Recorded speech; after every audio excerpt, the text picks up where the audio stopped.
This meeting is being recorded. I think that's like writing and reading and typing or typing anything, but it's not very cohesive. You cannot build the chain of your thoughts, as you do in reading the books. That's just like, transactional, very transactional kind of thing. Exactly.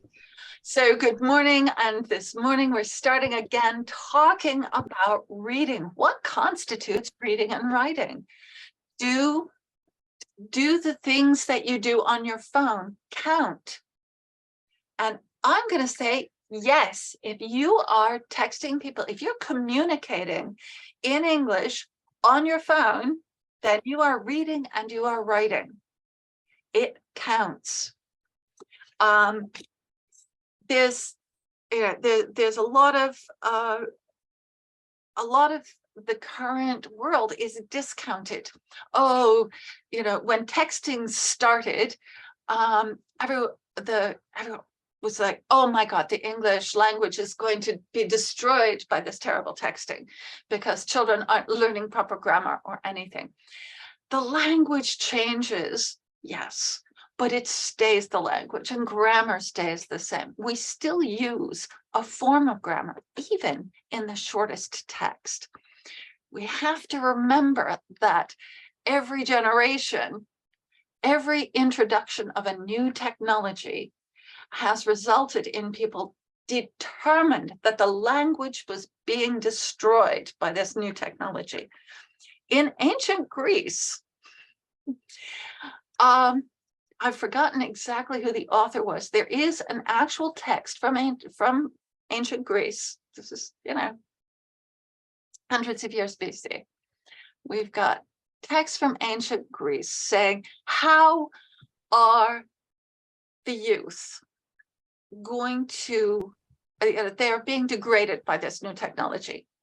The language is going to be destroyed by this new technology. How are they ever going to learn to remember anything when they're writing all the time? And when books became printed, oh my God, printed material. This is going to destroy the language. The youth are so lazy. And worst of all, now they read novels. How are they ever going to learn anything? Every innovation from the beginning of time has resulted in someone saying, oh, it's the death of the language. But when you are on your phone, if you are working in English, you are learning and you are practicing, whether you know it or not. Okay, it's my rant for the morning. But this is why I will ask you every week, what did you read before you logged in? Because we've all read something. It may not be, War and Peace. It may not be an 800-page novel or a 1,000-word essay on an academic subject. It doesn't have to be. If we're reading and we're writing, then we're practicing. So with that, let's keep going. And part of that, you know what? If you actually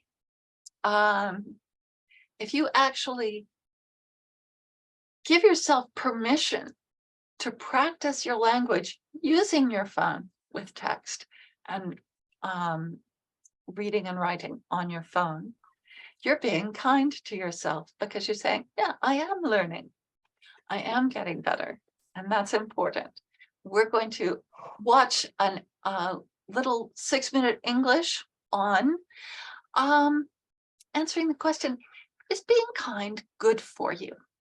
All right, so we're going to watch that. We're going to listen for some vocabulary and for some ideas.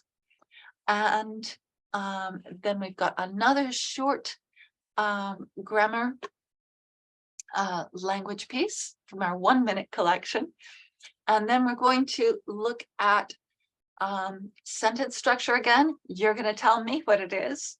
I'm going to let you build it.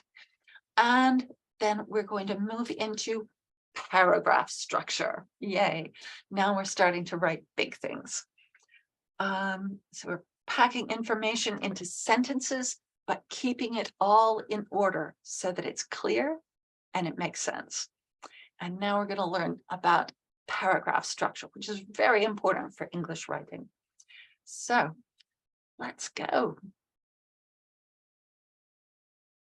And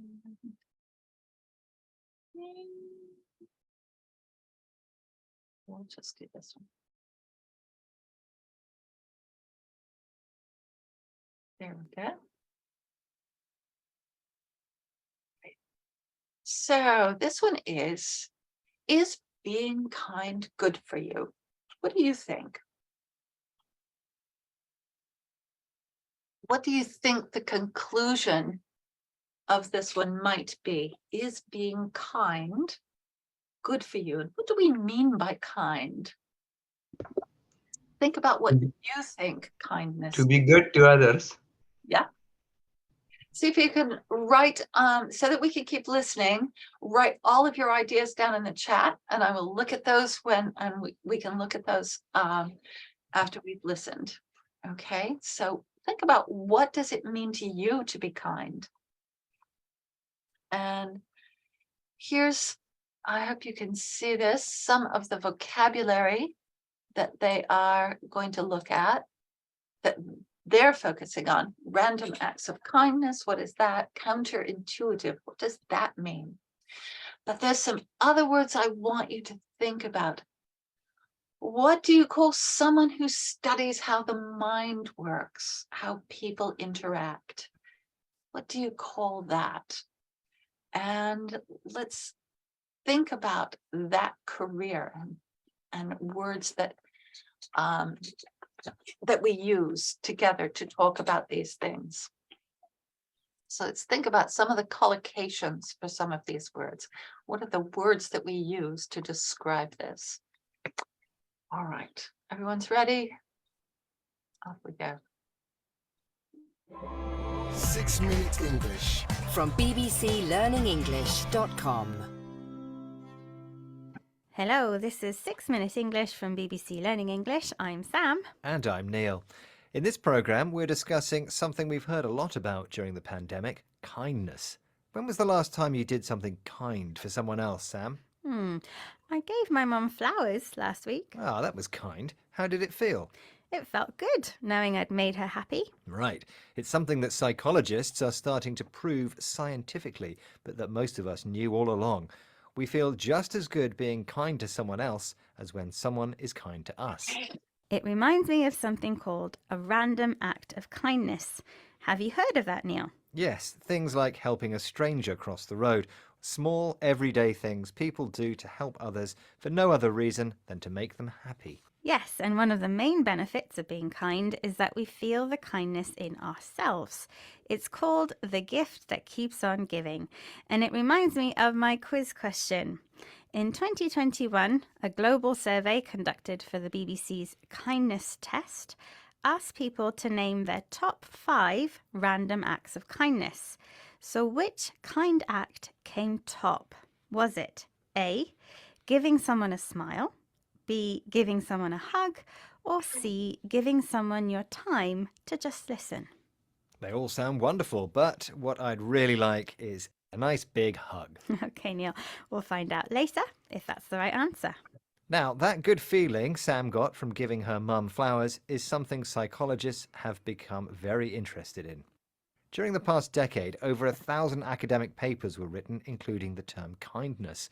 The author of one such paper is Dr. Dan Campbell-Meiklejohn, senior psychologist at the University of Sussex and researcher for the BBC's kindness test. Here is Dr. Campbell-Meiklejohn discussing his findings with BBC World Service Programme Health Check.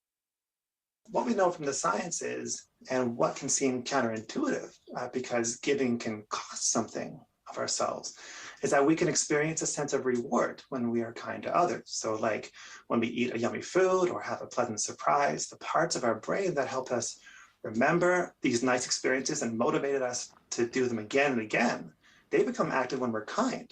And we call this feeling a warm glow. Usually giving something away, money, for example, means we no longer possess it. But kindness is different. Both the giver of kindness and the receiver experience what Dr. Campbell Meiklejohn calls a warm glow, an inner feeling of happiness. Nevertheless, for some people, giving something away equals losing it. So for them, being kind seems counterintuitive, opposite to the way you expect things should happen. But on a chemical level, the brain doesn't agree. For our brain, being kind feels as good as any other pleasurable activity. For example, eating something yummy, something delicious, which tastes good. Okay, Sam, I can see that being kind is great in my personal life, but what about the ruthless world of business or politics? Surely there's no place for kindness there. It's true that in many countries, politics involves fierce debate and criticism of anyone who disagrees with you. But there are those who believe it doesn't have to be like that. Jennifer Nagel, for one. She's co-director of a movement called Compassion in Politics and author of the book We, written with the actor Gillian Anderson. Listen as Jennifer explains her vision to BBC World Service programme Health Check. Compassionate leadership leads to inclusive, cooperative outcomes which lead to fairer societies, lower crime rates, higher levels of health and well-being. And yet we have this idea that compassion somehow doesn't belong, that it can be dismissed in the same way as women have been dismissed as something fluffy and a nice idea, but not really practical. But in fact, the science behind compassion is that it actually takes courage to act with compassion. Jennifer wants politics to be based on compassion, a strong feeling of empathy with the suffering of others and a wish to help them. She says kindness is something dismissed as fluffy, soft and woolly, something not considered serious or important. But in fact, being compassionate is not easy and takes courage. Jennifer's is a strong voice for a kinder, more compassionate society. But I bet even she could use a random act of kindness now and again. Maybe a hug? That's right, Neil. A hug was one of the top 5 random acts of kindness I asked about in my quiz question, along with smiling and listening. But which came out on top? I said it was B, giving someone a hug. So, was I right? Giving a hug was the wrong answer, I'm afraid. The number 1 random act of kindness was A, giving a smile. But don't worry, Neil, I have a big hug waiting for you here. Ah, thanks, Sam. That's so kind. Okay, let's recap the vocabulary from this discussion about random acts of kindness. Small things people do to be kind to others. Something counterintuitive doesn't happen in the way you expect it to. Yummy means delicious or tasting very good. A warm glow describes the pleasant inner feeling of happiness at doing something kind. Compassion is a feeling of sympathy for the suffering of others and a wish to help them. And finally, something fluffy is soft and woolly, not considered serious or important. Our 6 minutes are up, but if you've enjoyed this program, why not go out and perform your own random act of kindness? Goodbye for now. Bye. 6 Minute English. From the BBC.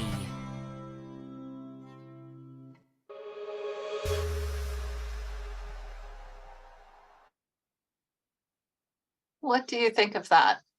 What did you think of that one? Did you hear lots of groups of words? And what do you think? What does kindness mean to you?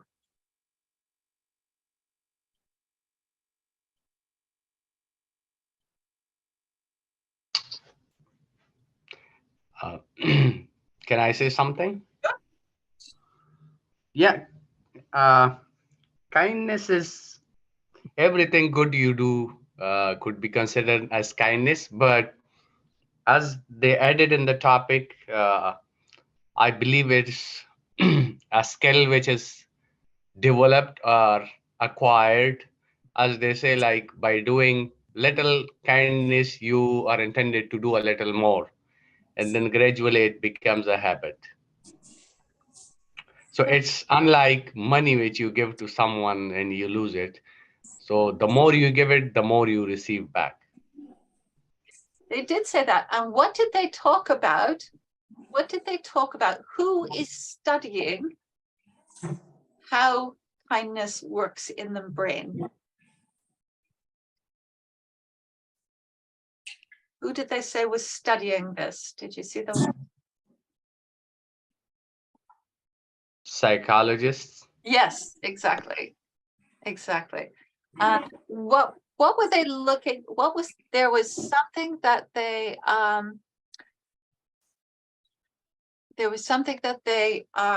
talked about measuring, and that was the same with getting something yummy or having something nice,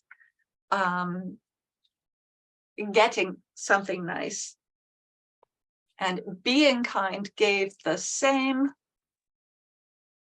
They talked about the chemical level in the brain.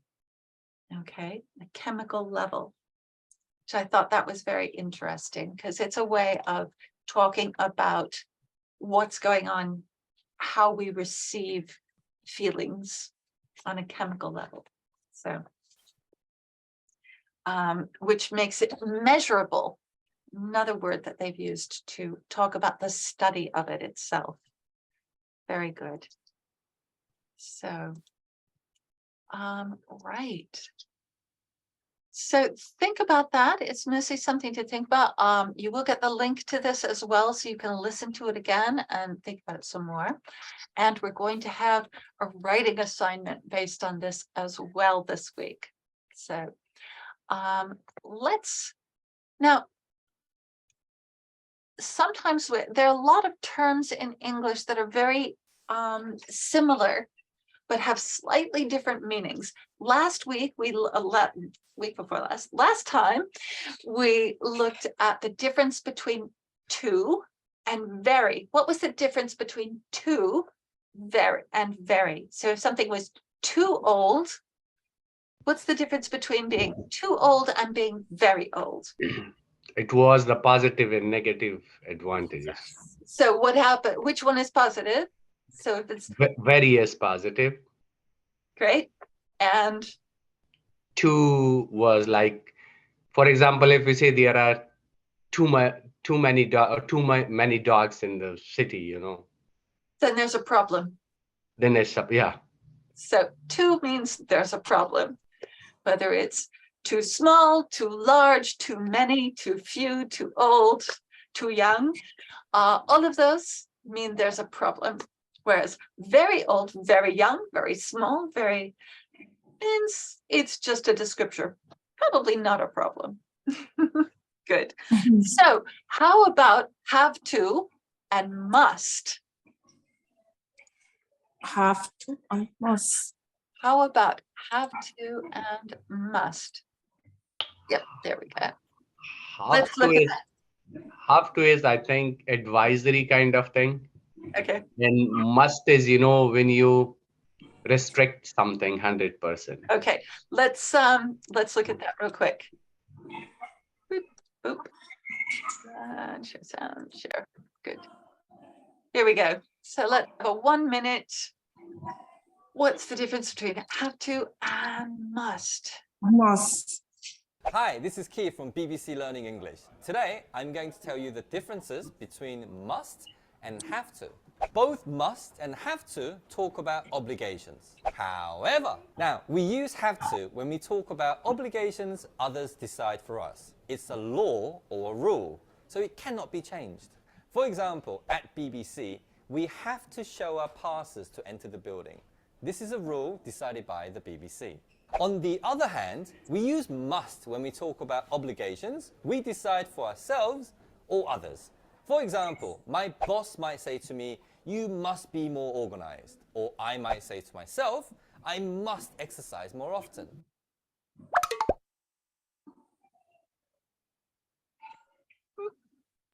So what do we think about the difference there? One is rule oriented. Somebody else's rule versus that is a law. So have to is like a law, right? They are all obligatory. Yep. There we go.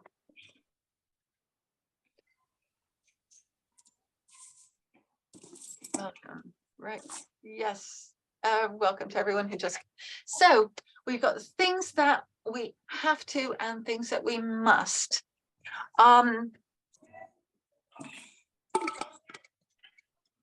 So in order to drive a car, must you have a driver's license? Or do you Yes. have to? Have to. Yes, there we go. to. Exactly. You have to. Okay. Put your hand up and let's let everybody talk. So just unmute whenever you're speaking, and that'll be best. That'll keep the noise down. Thank you. So very good. So we know the difference between must and have to. So and we've talked about kindness and compassion. So there we go. A little bit of grammar, a little bit of collocation, little vocabulary.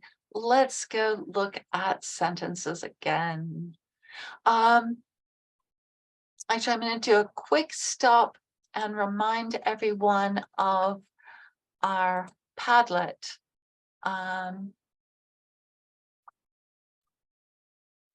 So I introduced this at the beginning of the class, and I think I've put the link in many of the emails, but I really want to encourage you to use this. Once again, you know, this is on your phone. It's a way to practice writing on your phone, and it's there we go. I was looking for the chat. I'm going to type this into the chat. Oop, not a direct message. So this is a site where I'm going to continue posting, continue posting articles on News and Levels. All you have to do is click the image, whoops, which I didn't mean to do, but there you go. Click the image, it will go to the article. You can read all the levels. And if you use, hopefully you can see, if you can see this plus sign right here, that gives me a chance to say my summary, and then down here I can write, this is a summary of the article, right? And as soon as I hit publish, that shows up. So I really encourage you to come in and do that. It gives me a chance to see how your writing is going. You can practice writing big sentences here and show off to me and everyone else. You don't have to have I've got it all anonymous, so it won't show your name unless you put your name on it, which I do appreciate. If you want direct feedback, put your name on it. If you just want to have some practice, I will give you feedback on them. But please do. John has been great and worked on several of them. Please remember to hit the plus sign that's underneath the level, underneath the picture, and that will get the your writing in the same place. This is a way that we can all do this. You can read other people's, if we all will do this, you can read other people's summaries and see what you think is the best and what would you put in your summary to make it better. All right, a great chance to practice complex sentences and to think about and use the language that you're reading when you read a News and Levels article. Okay, so next we're going to go to, I really need to just do a full screen share so that I stop doing this. So, right, so who can tell me? Yeah, let me share the whole screen. There we go. That way I can bring this up. There's the links for today. So what are the most important things in a sentence structure? What's the most important thing in a sentence?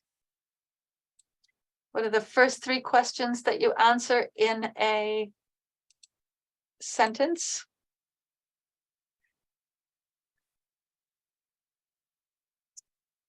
Three most important words in a sentence. Verb, adverb, and subject. Yep. Subject. Next. Verb. Adverb. Verb. Yes, thank you. And adverb. And object. Oh, then I love it when I accidentally hit the caps lock. Yeah. So, and these answer the who did what, right? How do we answer how, where? There we are. When and why? How do we answer those? So subject, verb, object. She went to the shop. Mm-hmm. The girl went to the shop. That's our subject. Our verb, went to the shop, is our object. How do we answer? How have we been working on answering the how, where, when, and why? We use, what's that little component that we plug into that sentence? We've done it before. Is it an?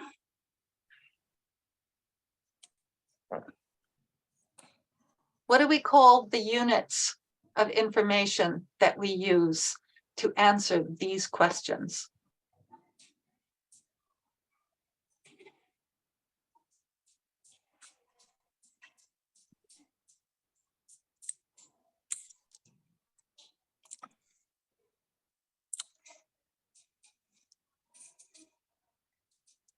What do we call the units of information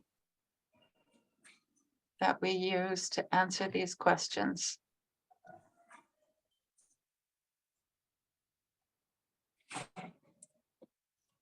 You can do it. You can do it. What are the units? Units, what do Yeah, it's what do we plug in? Remember, I left gaps in the sentence and we put in, what did we put in between the subject, the verb, and the object? Is it an? No. An? Well, that's What? that is a conjunction. Okay. We use to stick two sentences together. Adverb, adjective. Adverbs and adjectives definitely Adjective. go in there. But what are the big units? What if we say the girl who lives next door? Comma. What is who lives next door? That's the She. subject. So verb to be.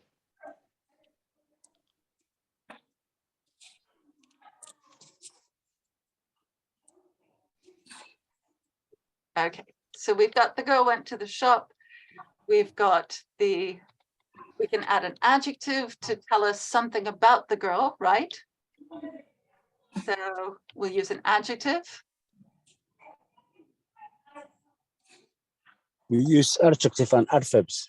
Exactly. So went, and we can say how she went. She went quickly to the shop, but we still, oops, sorry. We still don't know why. Why did she go to the shop? What would we use to explain why? Remember, we've been using these units of information. Verb. But- Is it the verb? Because of shopping, isn't it?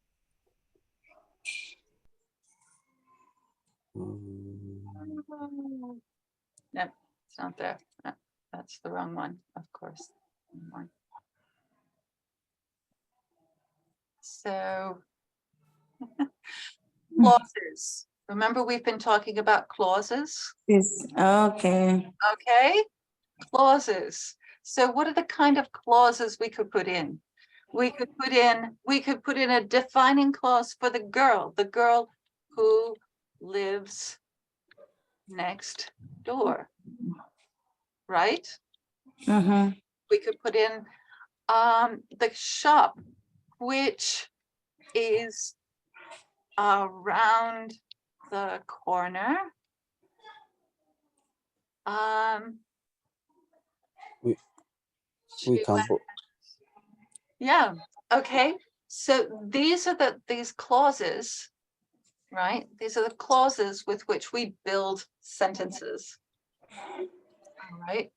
Okay, I'm going to, hopefully I'm going to send you I'm going to find a site where you can practice these and putting clauses together.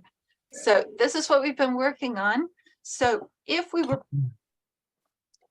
in order to have a clear sentence, we always have to know, once again, we're going to say, we always have to know where the verb is, right?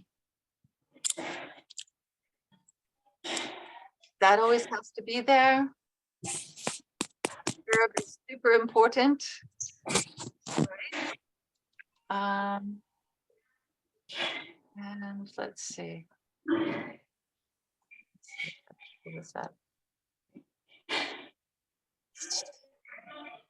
Okay, right. So I'm trying to build on these things that are not working very well. So where would we put the description of the girl? Where would we put the description of the girl who lives next door? Yeah, the tall, she's tall or short or something, you know. Yeah, but so we're describing this girl. She lives next door. Where am I going to put this in the sentence?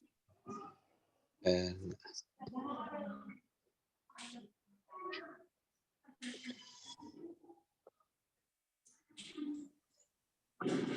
before the shop, innit? Before the shop. Okay.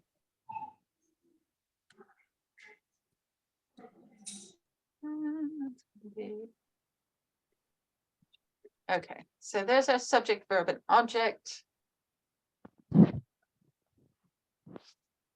And oops, that's the wrong one.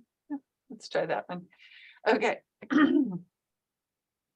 Well, if I say who lives next door, what is it describing?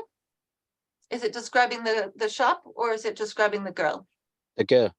Yes. So because English doesn't have genders, right? The only way we can tell what we're describing is by putting it next to each other. Okay. All right.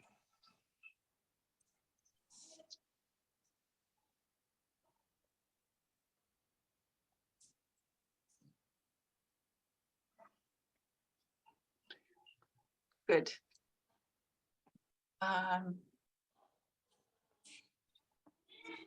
Right. So, so where are we going to put this description? Where does it have to be so that we know who we're talking about? The young girl before that who lives next to the door. Yeah. There we go. All right, so where are we going to put the which is around the corner? And quickly before the shop. Quickly, which is around the corner to the shop? No, it's after the shop. There you go. Excellent. Good job. Good job.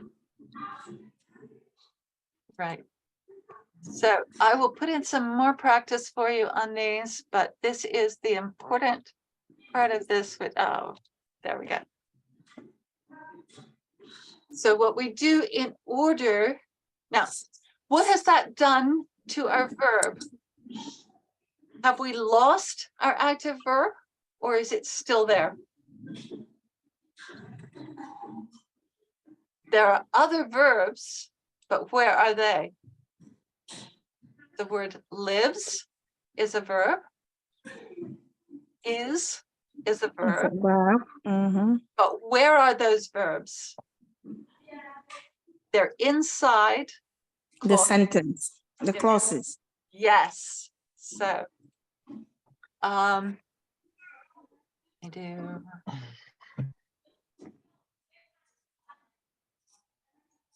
There we go. So we use clauses to say how, where, answer the how, where, when, and why. We can say when.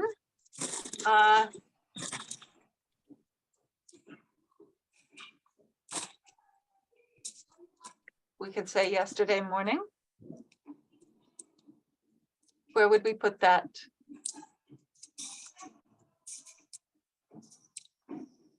Where would we put this? If we say when, where can we put this clause?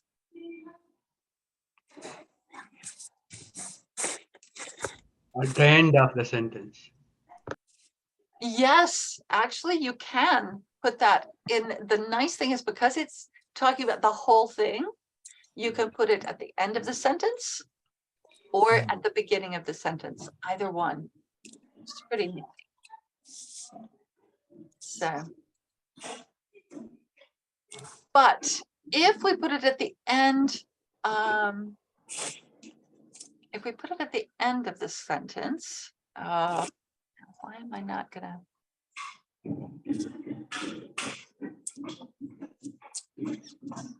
There we go.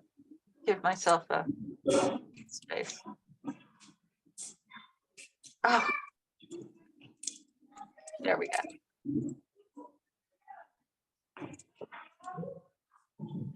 Because we've got which is around the corner, I would tend to put the time at the beginning instead.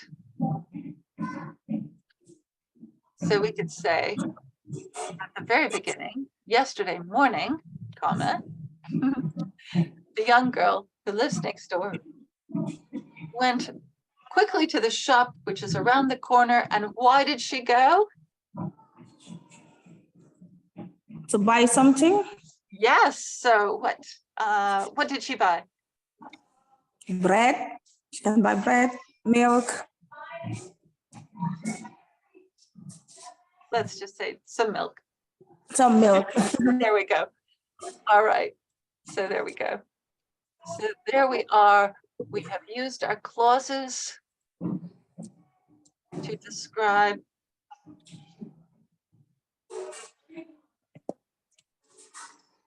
I need a space that is not highlighted. There we go. There, unhighlight, to show that each one is a separate. So there we go. So we've taken this very simple sentence, right? Oh. We've taken this very simple sentence and we've turned it into something with a lot more information in it, but we have not lost our verb. We can still find that core sentence, right? We can still find that core sentence within our more complicated, complex sentence. We could keep going, put an and in here.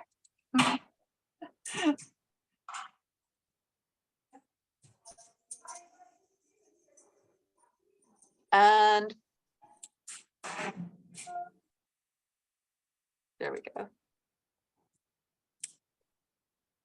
Oh, actually, I want that to be a brighter red because and means you start over, right? If we put and in there, then our next one is going to be, we're going to need a whole sentence again on the other side of this. So now we can make it a and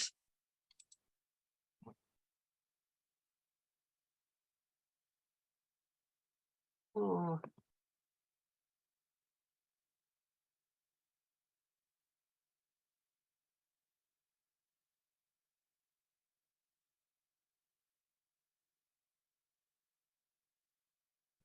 So she also cooked breakfast yesterday morning, but here we've got a whole sentence, right? So once again, we've got our subject and our verb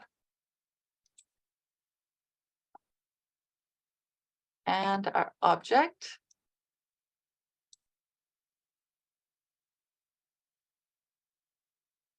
Right? So we can add this sentence in.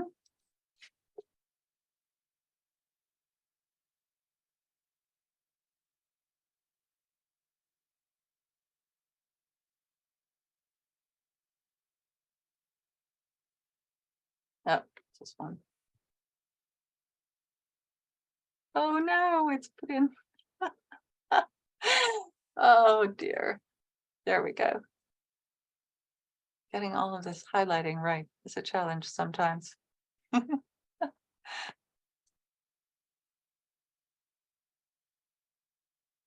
Right.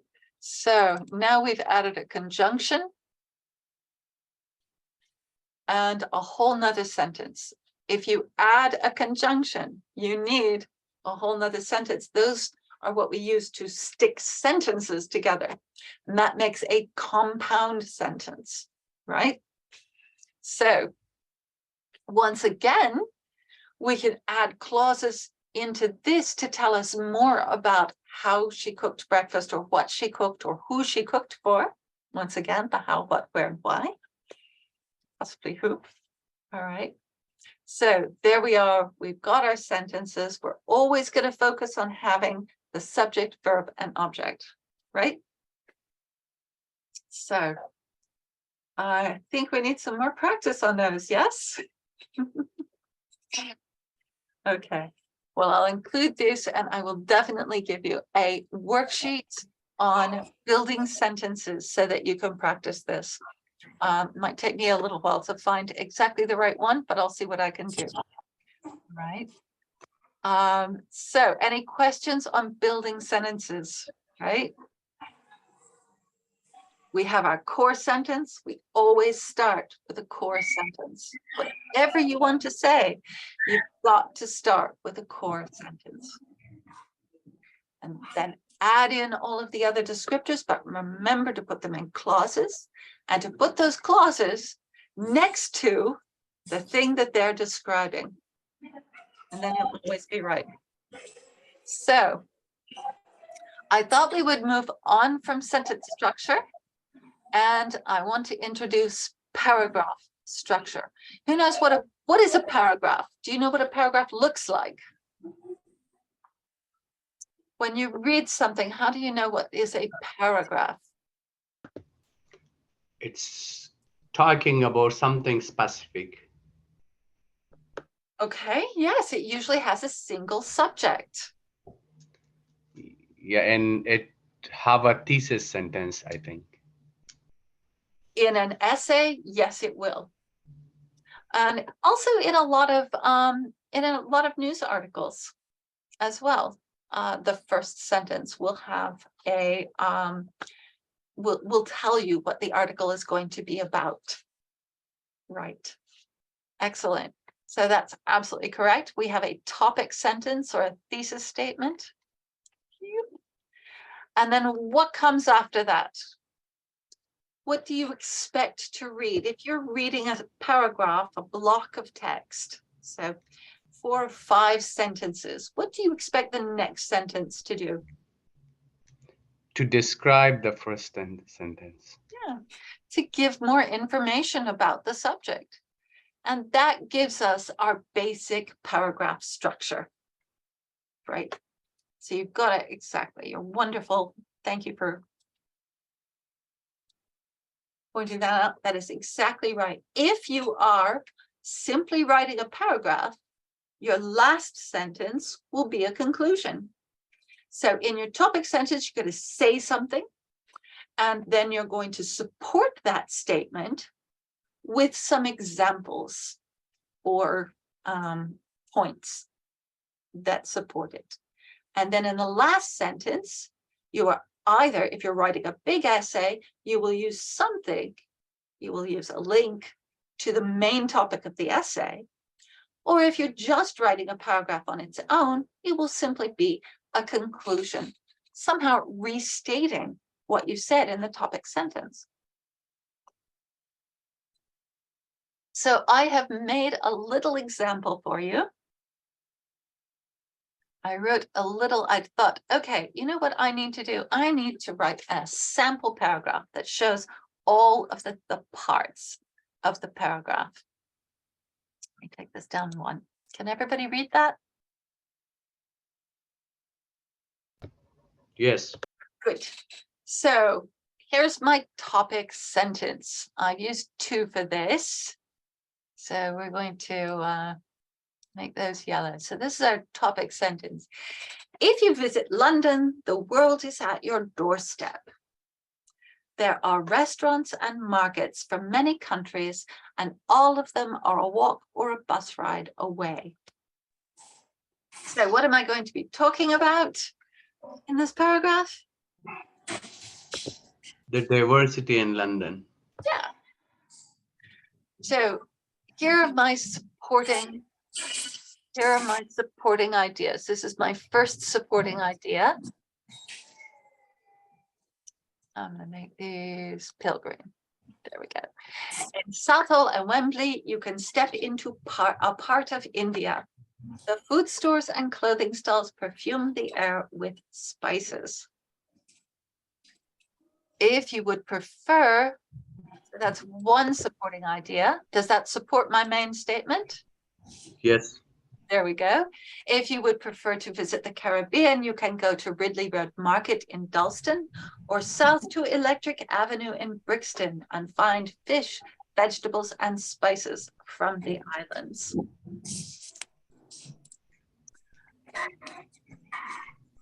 Between Old Street and Shoreditch are many Vietnamese restaurants. If you want banh mi or summer rolls, you can find them there. And then have a conclusion.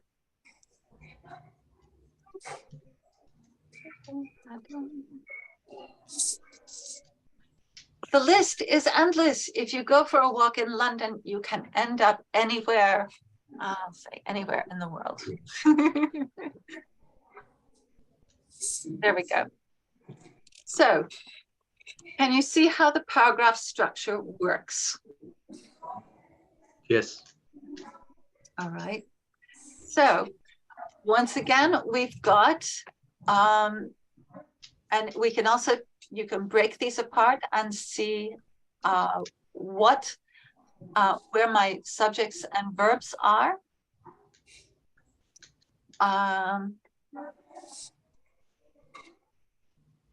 And you can look for clauses that I've used. Though these are mostly simple sentences, some compound. Okay. So you can use this to see that these are the parts. So we have our topic sentence, we have 2 or 3 examples, and then a conclusion that ties it all together. So I am including in this a scaffold, a place where you can, if you have a chance to use this, or you can look at it and use a piece of paper to write it out and try writing a paragraph. And what I thought we would do is use the kindness. Okay, so use the article that we just listened to about kindness, and can you write a paragraph about kindness? So you can answer what kindness means to me. So you can tell me what does it mean to you to be kind? What do you think it means?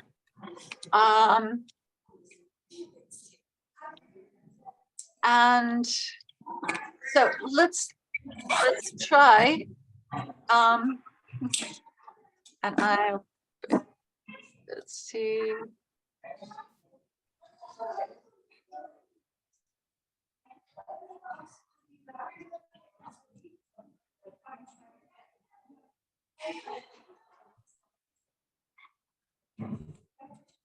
Okay, what kindness means to me, or it can be about times that people were kind to me, or times when how did I feel when,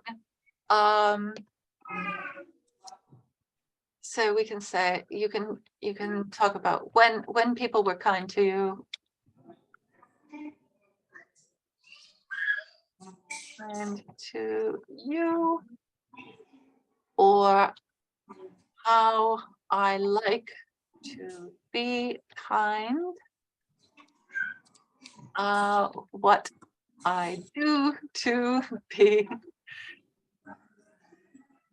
kind, any number of things. So just think about it and see if you can write a paragraph telling other people about kindness. All right. Good. So I'll have a reminder of this in the email. All of this will be there, and all of these will go into the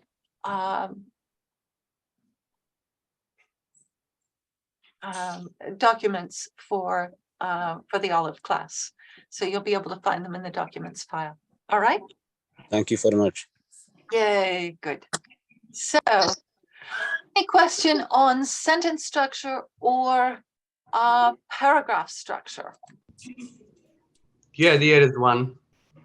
Can you just open your paragraph that you have written? There is just a question like, we know in the one paragraph because it's supporting one idea, which is the diversity of London. But in writing, it looks like 2, 3, or 4 different paragraphs, because everywhere you have entered and you have started like a new paragraph. So there is a bit confusion. The only reason I broke it out like that is so that we could break it out like this. All right. I was making it clear. I was using that to make it clear that each of these was a separate section. Okay. Okay. To Okay, look great. at this properly. Whoops. Okay, wait a minute. Look at here, let me. There we go. And I'm gonna bring up yeah. So this is not formatted as a paragraph. This is formatted as an example. But if I take it down here, insert page break. There we go. Oops. Oh, how did that happen? Okay, Control C. Let's put in a page break down here where it's meaningful. There we go. We can take all of these. Oh, sorry, it's jumping around too much. So there we go. Come on. There we go. So I'm going to turn off that, and I'm going to remove all of the excess, all of the extra carriage returns. There we go. And there we go. And there is a properly formatted paragraph. Okay. Yeah, it looks like a very nice paragraph now. Thank you. Thank you. Okay. So yes, this is what ultimately it should look like. I only broke this out because I wanted to show you I wanted us to be able to pick out each of the parts very easily. All right. So still write a paragraph, see how you can do. Think about your sentences when you're writing them. Make sure that you always have a core sentence and then add the information. All right. So with that said, let's move on to the IELTS work. Today, we're going to talk about reading, just like we did at the beginning of class. So Last time, I did an overview of all of the sections of the test. And who can tell me what was the most shocking and exciting thing that I said? Where did I say you could find the answers to everything on the test? What Equation. In the questions. Yeah. Yay! In the Bravo! questions. Yay! Yeah. Exactly. So, yes, the reading test is a reading test, but the thing you're being tested on reading is the questions. And what I'm going to do, it's easy for me to say, I'm absolutely so excited that you remembered. That's fantastic. But to believe it is a whole nother thing, isn't it? Because there's still going to be that urge when you've got those documents in front of you, you're gonna want to read them. Yeah, I know you are. It's really tempting. It's hard for me. I have to remember when I look at an IELTS reading, it's so easy to slip into just reading through the document. It's tempting. We think of reading as reading big texts. But this is why at the beginning of this class, I talked about everything is reading. Whether it's the label on the milk carton, where it's the last text that your friend sent you, it doesn't matter, okay? It doesn't matter. You are still reading. So reading these questions is the most important thing. So what I want to show you is how much information you can get just by reading the question. So we'll also be looking at different question types. There's as many descriptions of the question types as there are teachers who teach about it, unfortunately. This is the grouping of descriptions of question types that I like to go by. So there's missing words, there's multiple choice. That's what most people think of as questions. And missing words or gap fill. We're going to look at a true, false, not given. That one's always a challenge. And most people think that true, false, not given is the hardest one. I will say true, false, not given is the one that's most likely to suck up all your time because it's so easy to spend too much time. Once again, I have to work at not wasting time on true, false, not given questions. So it's a challenge. Yes, no, not given are similar, but they have some slight difference. The good news is multiple choice, missing words, and true, false, not given come in the order of the information in the document. So if you answer one multiple choice question, the next multiple choice question will be further down than you found the last. Okay. Some of them do not come in order, and that's usually matching things. So those are a problem. But so what I want to do is show you how much information you can find out about the document just by reading the questions. So let's look at the first one. So here we are. We've got a set of multiple choice questions. Take a few minutes to read them. So we have to end these sentences, basically. All right, so we've got 3 different questions, and we've got 3 choices for each one. Okay.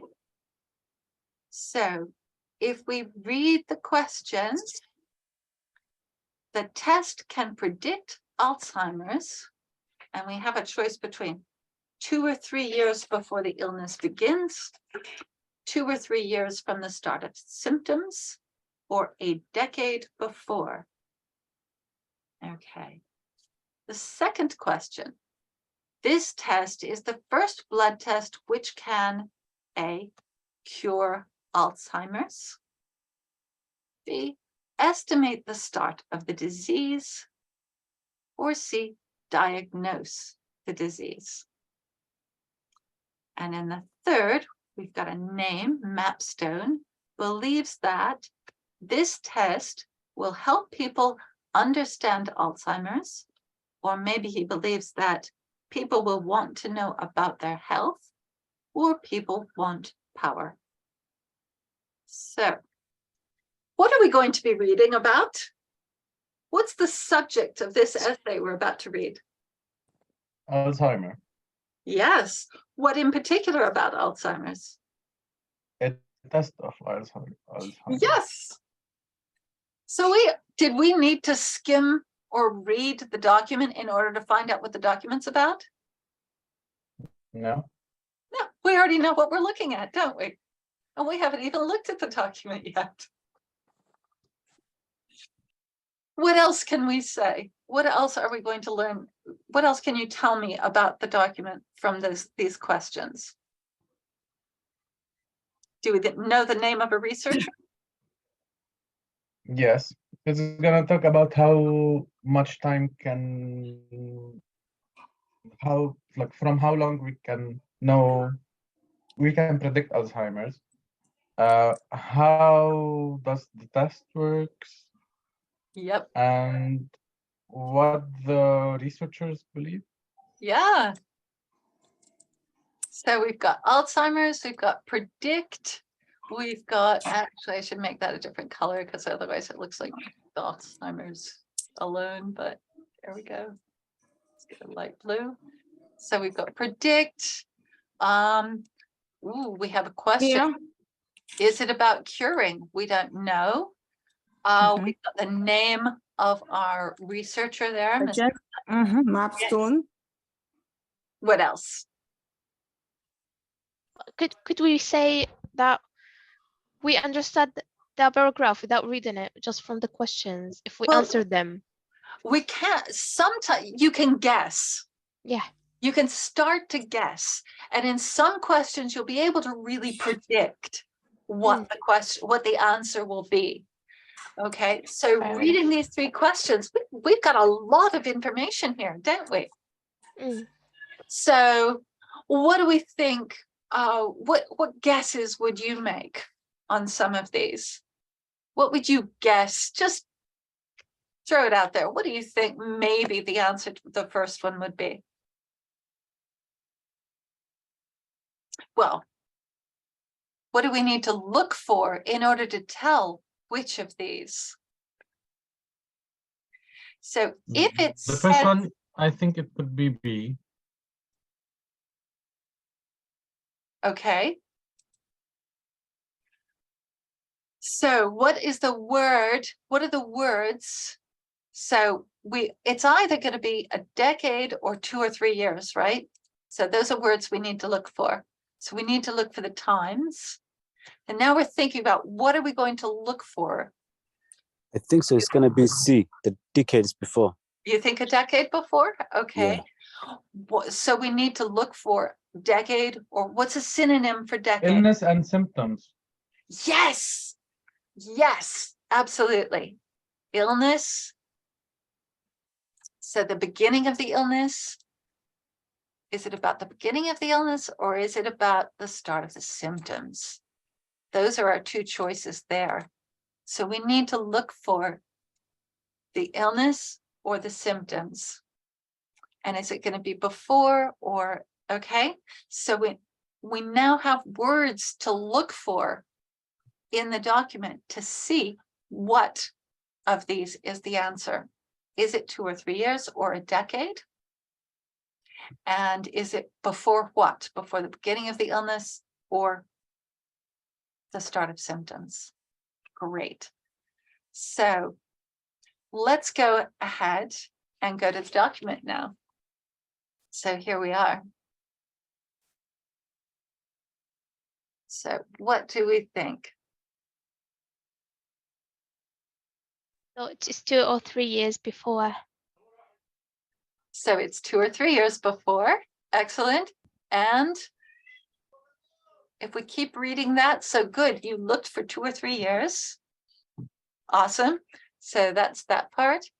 And what is it going to be before the illness or? Predict. Yeah, it can predict it decades earlier.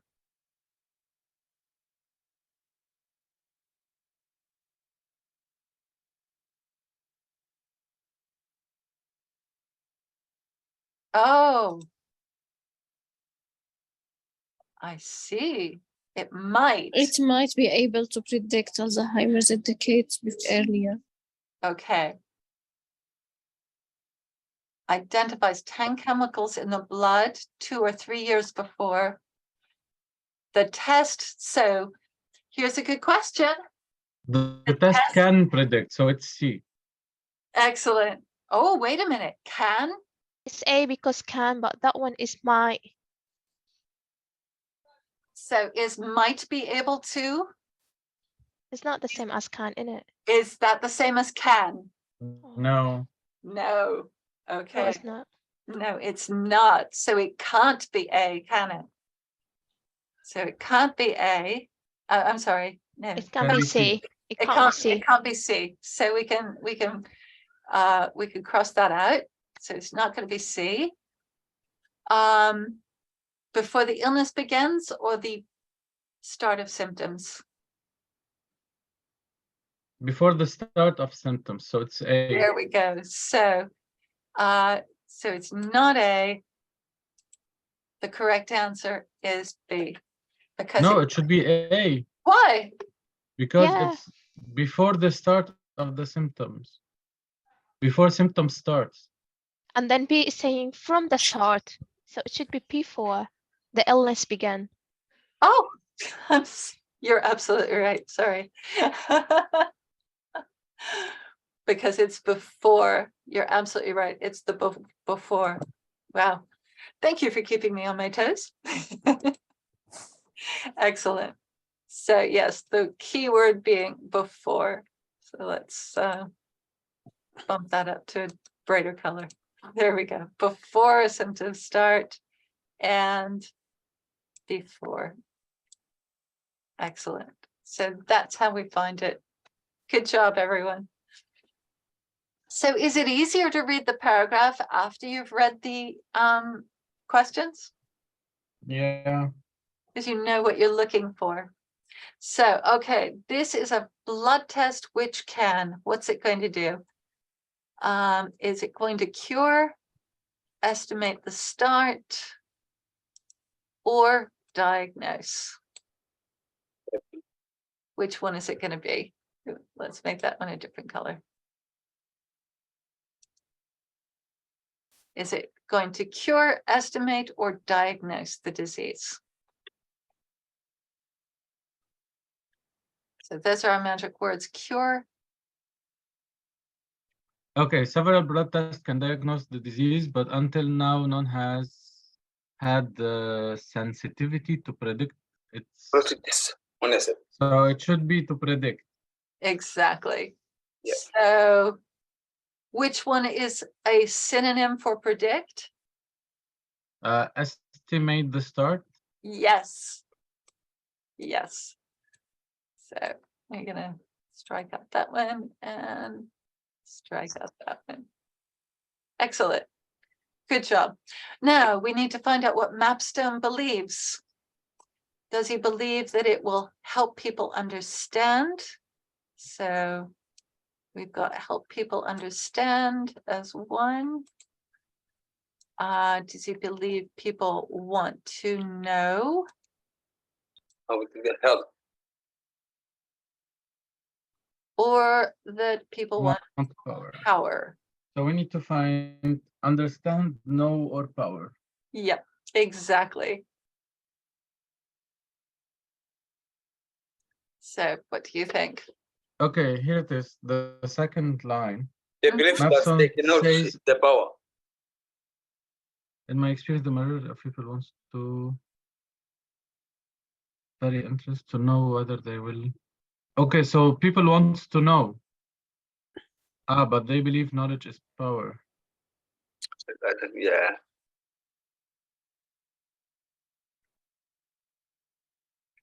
And I think that it is to come to your own health. So if people want power, do you think it's not really it? What do people want? People want very to interested know. to know whether they will get Alzheimer's. So they want knowledge. If they want to know something, Yeah, they want knowledge. And knowledge is power is what people believe, not what I don't know his name, believes. yes. So it should be B. Very good. They want to know about their health. So, no.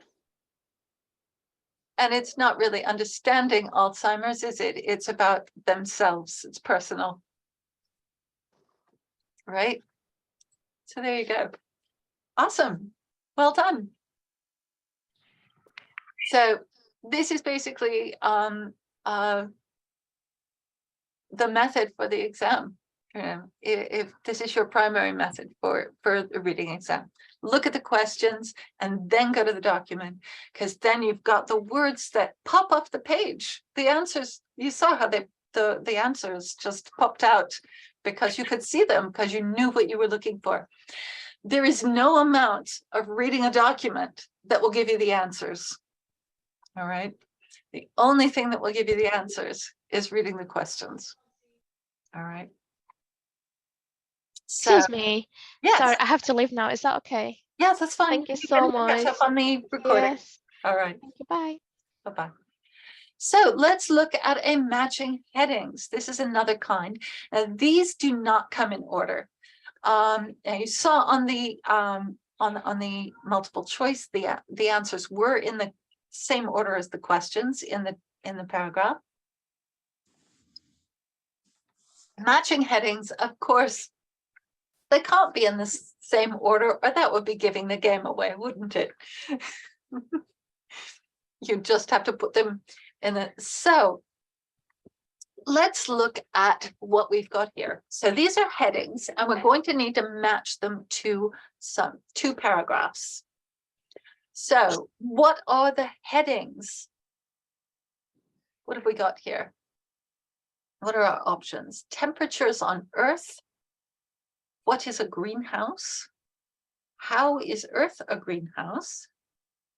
Plants that grow in greenhouses versus Earth's atmosphere. And why people have greenhouses.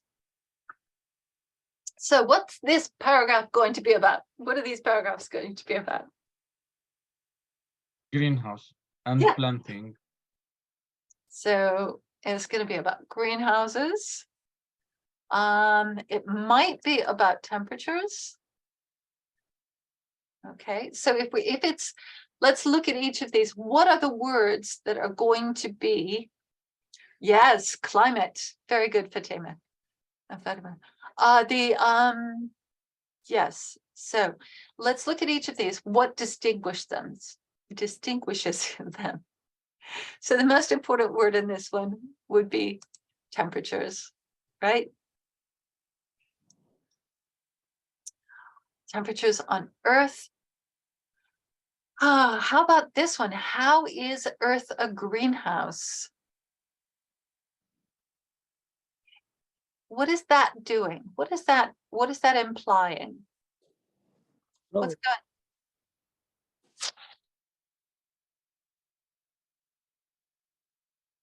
If you're saying, how is this a greenhouse? What are you looking at? Are you looking at one thing, or are you? Two things. Yeah, you're comparing two things, aren't you? Okay.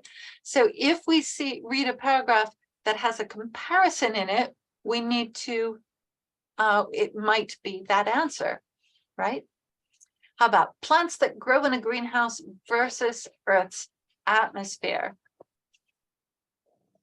So what would we anticipate reading?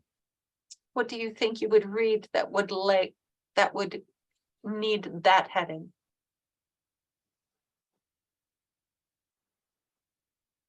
So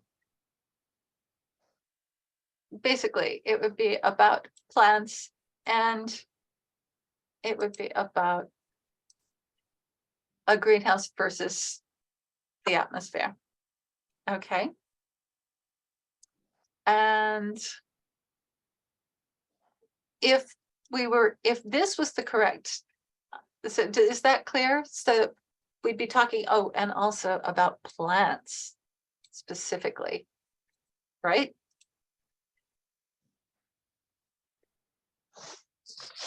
And how about the last one? What would you anticipate if you were reading a paragraph that was titled Why People Have Greenhouses? What information would you expect to find in there?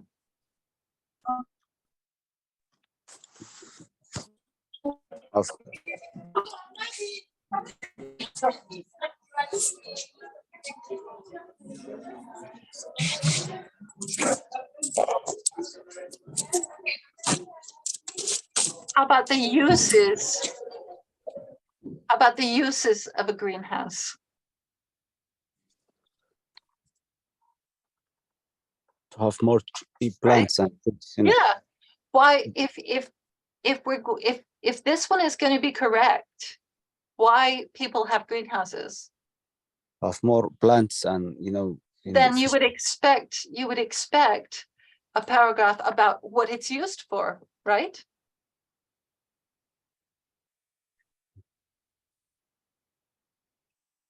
So if if the paragraph was titled Why People Have Greenhouses, right? We would expect to be reading about what makes a greenhouse useful. Why would people have one, right? Okay. So we've got temperatures on Earth. So we expect a paragraph that's about temperatures on Earth, right?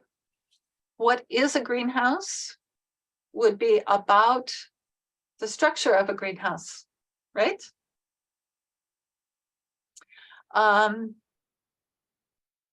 Actually, more than, to be even more, we would say benefits of a greenhouse would be more accurate there. I'm going to make that smaller. Like there. There. So, what are we going to be reading about? Temperature, greenhouses, and the Earth. So, let's read our first paragraph and see what we find.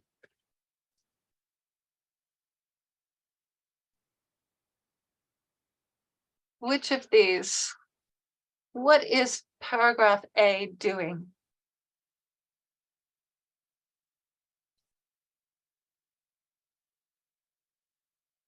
So just looking at paragraph Informing A. us what a greenhouse is.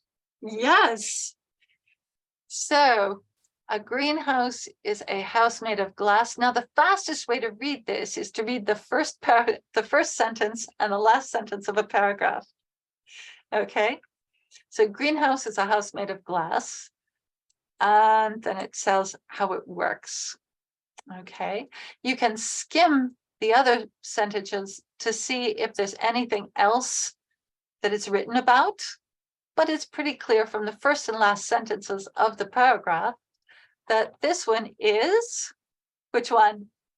What a greenhouse is. Yes. What is a greenhouse? Two. What is a greenhouse? So paragraph A is what is a greenhouse?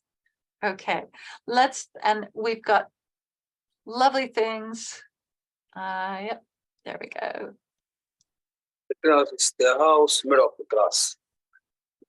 Yep, and there's our biggest Our biggest clue is a greenhouse is our first sentence of the paragraph. It makes it very clear that this is about what is a greenhouse. A greenhouse is. Okay, how about the second one? What does that first sentence tell you? It's the last one. It's 5. You think? Yeah. Earth's atmosphere does the same thing as the greenhouse. What are our options? Oh, no, not the last one. That one, I think. Yeah. How Earth is a greenhouse. Yes, third one. Okay, so we think that's it. I'll put a star next to it. Oh, that's not a star. That's a star. Okay, so let's go down. Our first sentence has told us that we think it's that one. Let's skim quickly through.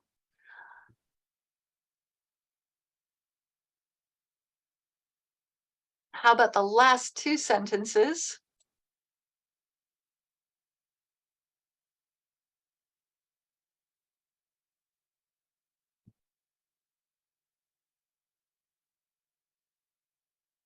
Does that confirm?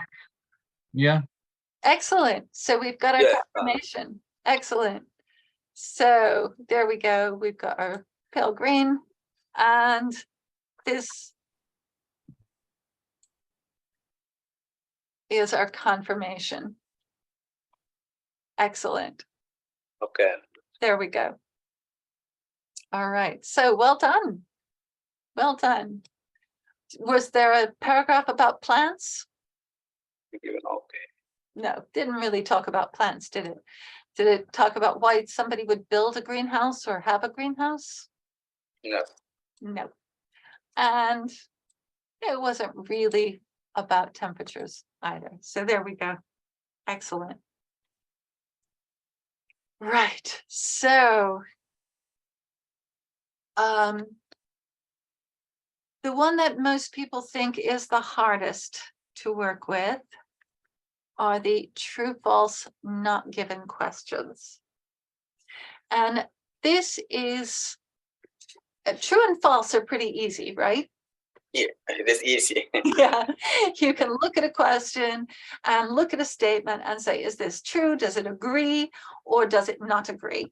Is it true or is it false?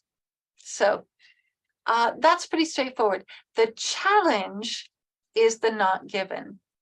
Now, you might ask, why? Why would the people who make the IELTS exam subject us to this particular form of cruelty, of making us look for something that is not there? And there is actually an academic reason for this. When you do a research paper, when you do, when I started working on my research master's, the first thing you have to find out when you have done, when you want to do a piece of research is, has anyone else done this? Has this already been done? Does it exist? Do I not need to spend the next year or 3 years or however many years studying this, or even 3 months studying this? Or has somebody else already answered the question that I'm looking to answer? That's really important. I'm currently trying to think of, I've been in this limbo looking for a PhD topic for a long time, because it's both got to interest me enough to do it, to work on it for 3 years, and it also has to be a question that no one else has done. So when I worked on my master's research, the first thing I had to do was what's called a literature review.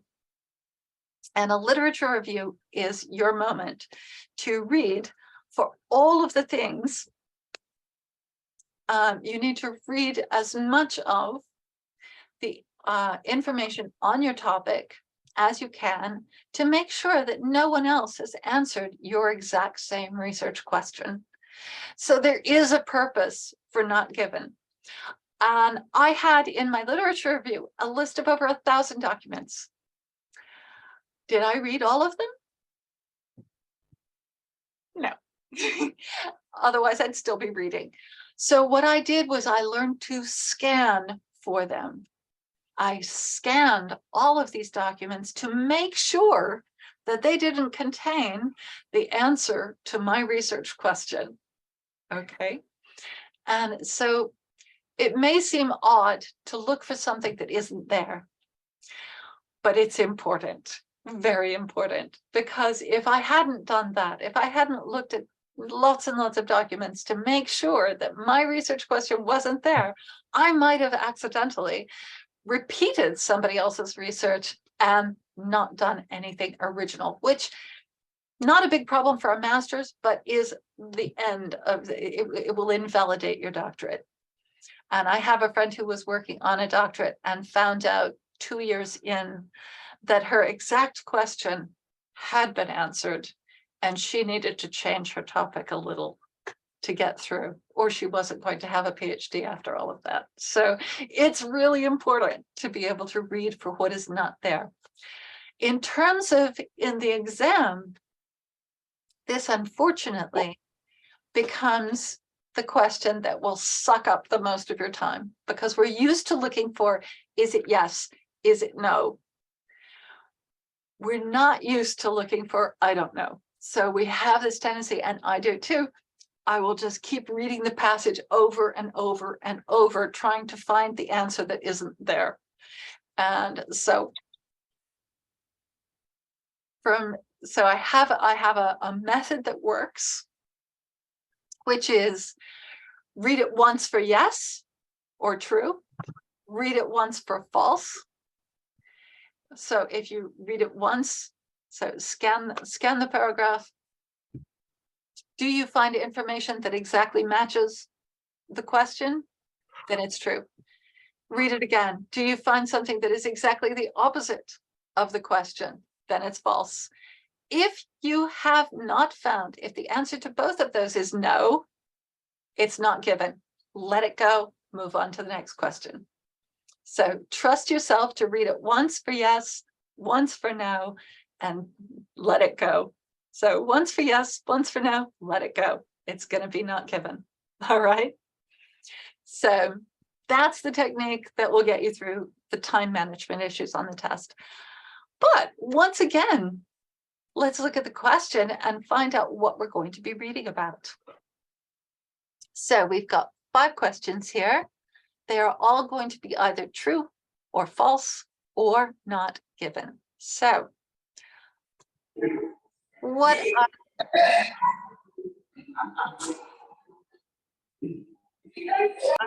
please keep yourself muted if you are not talking, please. Thank you. So people were drawn from all over to see the Thames Tunnel. Okay. There were 1.5 million people living in London at the time. People were able to travel by sea or land in those days. And statues of the tunnel could be purchased as souvenirs.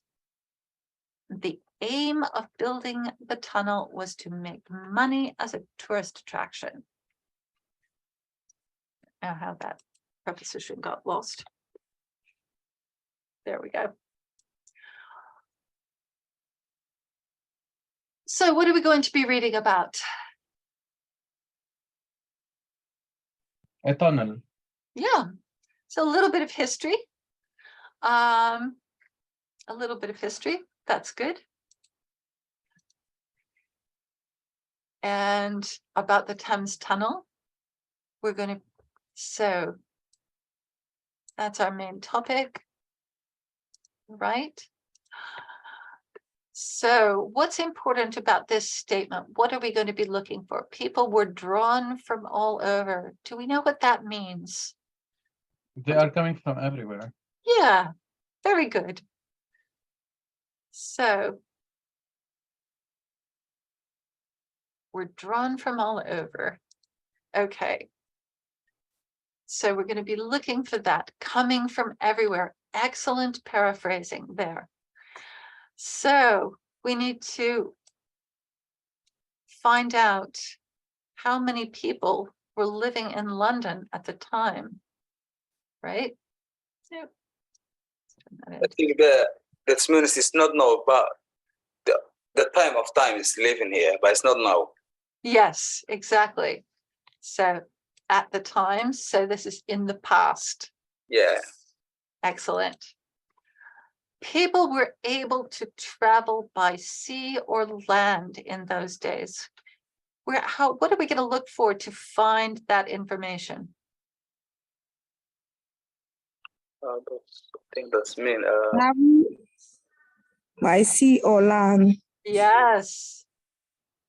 So we need to look for how were they able to travel? Okay. And what are we looking for on this one? Statues of the tunnel could be purchased as souvenirs. Purchased as souvenirs. Yeah. Statue. Well, but it's very specific, isn't it? Mm-hmm. Yes. Statues of tunnel. It's not just any souvenirs. They're looking for specific souvenirs, aren't they? All right. So we can look for the word souvenirs. But we're going to need to make sure that we see statues of the tunnel. All right. Now, how about this last one? The aim of building the tunnel was to make money as a tourist attraction. What does the aim mean? The purpose or the goal. Okay, so why did they build it? To make money. Yep. Money, yeah. To attract tourists. Yeah. Yeah. Ah, come on, everybody behave. There we go. Yellow, blue, there we go. Make money as a tourist attraction they definitely built it to make money, but was it to make money as a tourist attraction? Okay. So there we go. We're going to find out all sorts of things about the Thames Tunnel. Let's go see what the document looks like.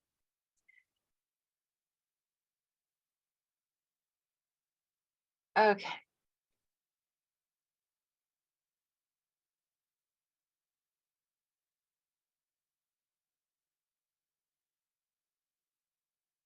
So our first sentence was people, right? People were drawn from all over to see the Thames Tunnel. Do we see anything that means people or talks about travel? Yeah, people came from far and wide to see the first tunnel under the river. Excellent. People came from far and wide. And is that true? So is that one true or false? Yes, true. Yes. Good. And let's look at the second one. There were 1.5 million people living in London at the time. Let's see if we can find anything. What are words? People living in London. What is that going to? What are some of the words that are synonyms for people living in a place? Population. Very good. Yeah. Ooh, there we go. We've got population of London there. By the end of the first month. So what does it say?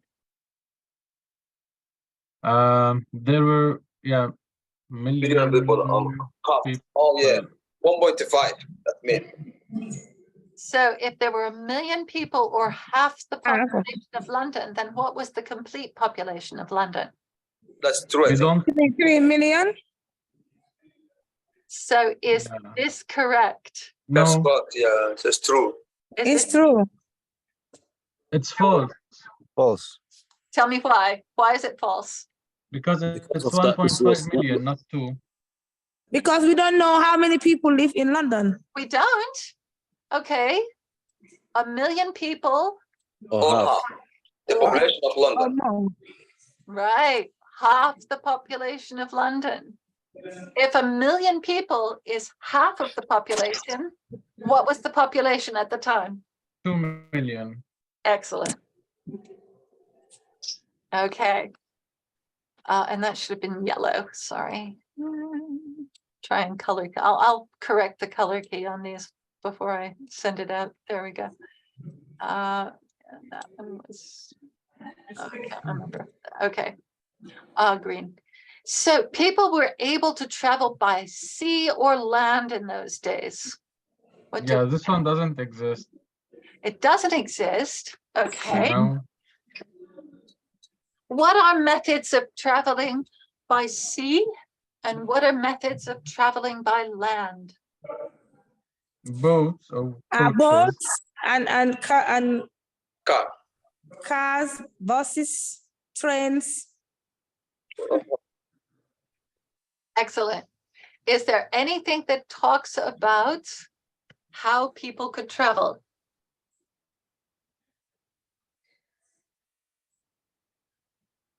It's horse-drawn. Sail, horse-drawn coaches.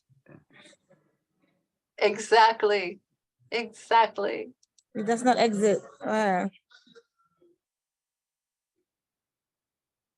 In the age of sail and horse-drawn coaches. So if you are sailing, you are on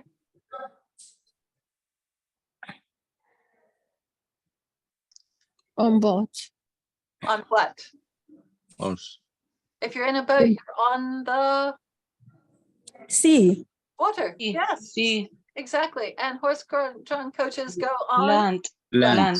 So Land. is this true or false? True. True. True. Excellent. Okay. Now, if you notice, we've got 2 true and 1 false, but we haven't had a not given yet. I just want you to make a note of that because all of these answers, for the most part, the current design of the exam, you will have at least 1 not given. Just saying. So here we go. We're looking for statues of the tunnel that could be purchased as souvenirs. Let's go see if we find it. So in the age of sail and horse-drawn coaches, people came long distances and bought souvenirs and listened to the entertainment in the cross-tunnel arches. Yeah, not given.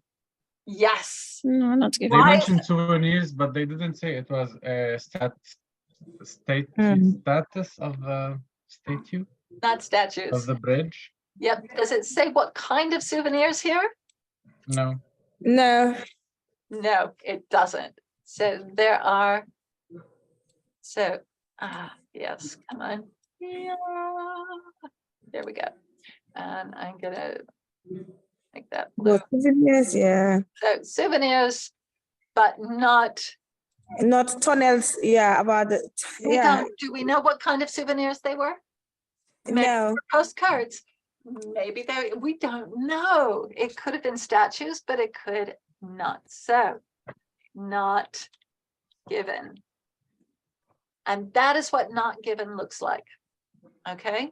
It means the information is simply not there. There's not enough information to say yes. There is not enough information to say no. Okay. So what was the purpose of building the tunnel? Let's find out. Can we find something that tells us the purpose of building the tunnel? The idea of the purpose was not entertainment, but to move cargo and turn a profit. So it's and false. to turn a profit. Excellent. Excellent. You got it both. Was not entertainment, but to move cargo and turn. It was to move cargo and turn a profit. Yes, exactly. And that means this is false. Excellent. Really good. So no matter the size of the document, the process is the same. You want to read the question. You want to find the words that you can look for in order to find the right part of the passage. And then find the answer. Okay. All right. So really well done. You guys did a great job on those. I'm going to give you lots of places to practice this. There we go. Yeah. So they'll be on this document, but I'm going to show them to you now as well. Fast track IELTS. There are, if you look up IELTS on YouTube, you will find, oh, so very many, so very, very many people with lots of ideas on how to study for the IELTS. Trust me, it's a challenge. I have listened to all of them, so you don't have to. The one that I'm going to recommend is this one.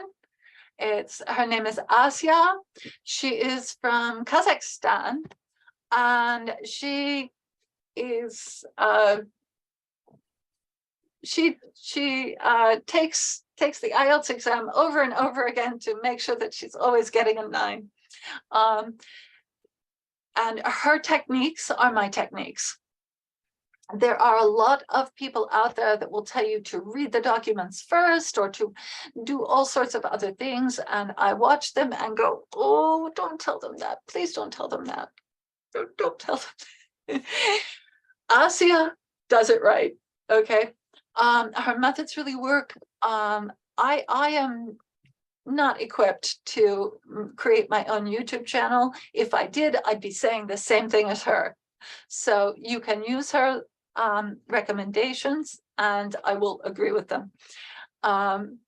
So all of the things that I'm going to teach you about taking the exam, you can come and practice with her. Now, here's the great thing.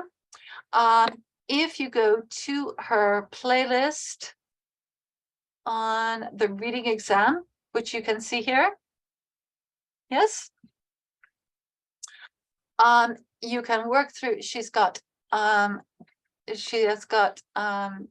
practice sessions on all of the different question types. All right, she's got reading, and the wonderful thing is that just what we did here, looking at the, oops, sorry, stop that. She's really lovely, wonderful to watch, wonderful to listen to, and her she'll do exactly what we've just done. So if you want more of what we've just done, look at a question type, get an example, read the question, then look at the document. You can do more practices just like we've done on her channel. So please feel free to use it. There's, like I said, there's a lot of bad advice out there on the IELTS, or advice that's maybe not bad, but just won't help you very much. She will help you go faster and be more accurate. So I really highly recommend her. So that and the news and levels. And oh, I'm also going to include a link to this. IELTS Academic is one of my other favorite sites on the internet. Like I said, I've scanned through, I've spent days watching video channels and reading through websites to find the ones that will actually help. Okay. The IELTS reading tips on IELTS Academic, top notch. They're the same things that Asya will say, just in a written form. So all of the things that we've talked about, read the questions first, read the introduction first and last conclusion. Don't read every sentence, just like I said. Underline specific information, all of that highlighting we did. And then the last one is, don't spend more than a minute on any question.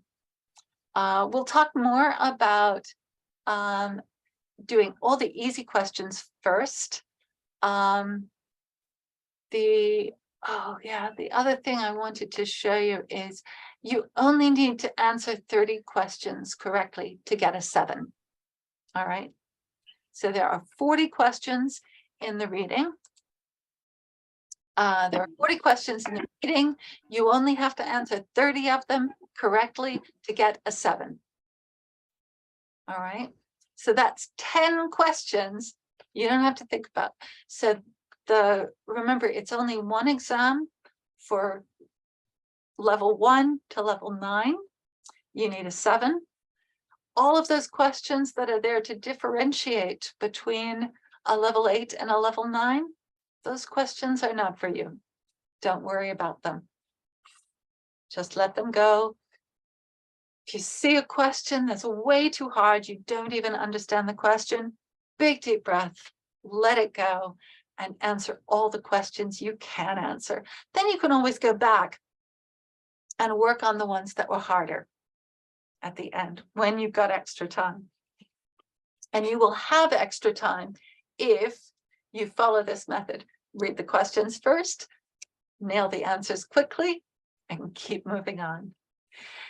Any questions today?